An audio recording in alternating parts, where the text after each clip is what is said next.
Hi everyone, in this video I'm going to show how to create poll on Facebook Messenger and iPhone. So first is to choose a certain group that is available on your messenger. So for example, this one, just simply tap this plus button on the bottom left corner and tap this three lines, uneven lines, and we have here poll. So you just add here your poll question or anything that you want to say or you want to ask from this certain group chat.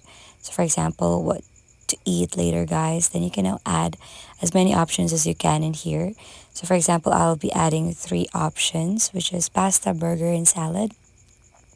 And then you can now tap create poll. So once you're done and when you tap that create poll button, then the members of the group would be able to choose one among the options that you have and they'll be able to get answers from them. So that's basically the process on how to create poll on your Facebook Messenger and iPhone. If this helps, please don't forget to give us a like and subscribe.